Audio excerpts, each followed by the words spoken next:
మిగతా అప్డేట్స్ చూద్దాం. సిపి సజ్జనార్ తనకిచ్చిన నోటీసులో ఎర్రర్ ఉందన్నారు మాజీ ఐపీఎస్ ఆర్ఎస్ ప్రవీణ్ కుమార్. తాను సిపి సజ్జనార్ వ్యక్తిత్వ హననానికి పాల్పడలేదు అన్నారు ఆయన. చట్టాన్ని గౌరవించే వ్యక్తిగా సిపి నోటీసులకు సమాధానం ఇస్తా అన్నారు.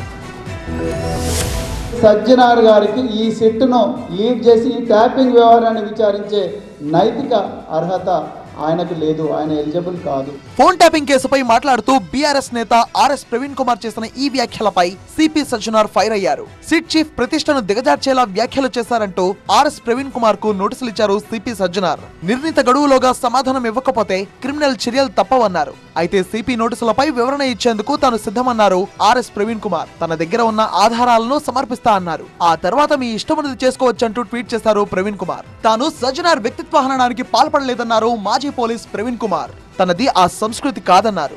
ఆంధ్రప్రదేశ్ నాయకుల ఫోన్లో తెలంగాణ ప్రభుత్వం ఇంటెలిజెన్స్ అధికారులు ట్యాప్ చేశారని 2015లో ఆ రాష్ట్రంలో కేసులు నమోదయ్యాయని, ఆ సమయంలో ఆంధ్రాలో కూడా ఒక సెట్ ఏర్పాటు చేశారన్నారు. ఆ సమయంలో సజ్జనార్ తెలంగాణ ఇంటెలిజెన్స్ విభాగంలో అధికారికంగా పనిచేశారు. అందుకే ట్యాపింగ్ వ్యవహారంలో సిట్ చీఫ్ గా సజ్జనార్ ఉండడం నైతికంగా సరికాదన్నారు ప్రవీణ్ కుమార్. నేను నోటీసులకు భయపడి పారిపోయేవాడిని కాదు. నా దగ్గర ఉండే సమాచారాన్ని బరాబర్ మీకు ఇస్తా. నా దగ్గర ఉండే సమాచారాన్ని, నేను సేకరించిన సమాచారాన్ని ప్రజల ముందర పెట్టే హక్కు నాకు భారత రాజ్యాంగం ఇచ్చింది. ప్రస్తుతం రేవంత్ రెడ్డి ప్రభుత్వం చేస్తున్న ఫోన్ ట్యాపింగ్ పై తాను పోలీసులకు ఫిర్యాదు చేశానన్నారు బీఆర్ఎస్ నేత ప్రవీణ్ కుమార్. తన ఫిర్యాదుపై ఇంతవరకు పురోగతి లేదన్నారు. మీరు ఎన్నిసార్లు నోటీసులు ఇచ్చి భయపెట్టిస్తారు? ఎంతమంది నేను భయపెట్టిస్తారు? మీ దగ్గర సమాచారం ఉంటే చెప్పండి. ఇది డెమోక్రసీ, ప్రజాస్వామ్యం. మాకు హక్కు ఉంది. ప్రతిపక్షంగా మా దగ్గర ఉండే సమాచారాన్ని ప్రజల ముందర పెట్టడం మా హక్కు. హోంమంత్రి, ముఖ్యమంత్రి రేవంత్ రెడ్డి గారే కదా, ఆయన ఎక్కడున్నాడు? అసలు దావోస్ లో కూర్చొని ఎంజాయ్ చేస్తున్నాడు. ఆయన డైరెక్షన్ ఇస్తున్నాడు.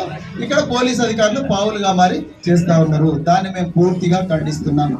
మరోవైపు సిపి సజ్జనార్ ఆర్ఎస్ ప్రవీణ్ కుమార్ కు ఇచ్చిన గడువు మరికొన్ని గంటల్లో ముగియనుంది. ఈ నోటీసులపై ఆర్ఎస్ ప్రవీణ్ కుమార్ ఏం చెబుతారో, ఆయన ఇచ్చిన వివరణకు సజ్జనార్ సంతృప్తి చెందుతారా, లేక నోటీసుల్లో పేర్కొన్నట్టు ఆర్ఎస్ ప్రవీణ్ కుమార్ పై క్రిమినల్ చర్యలు తీసుకుంటారా అన్నది ఉత్కంఠగా మారింది.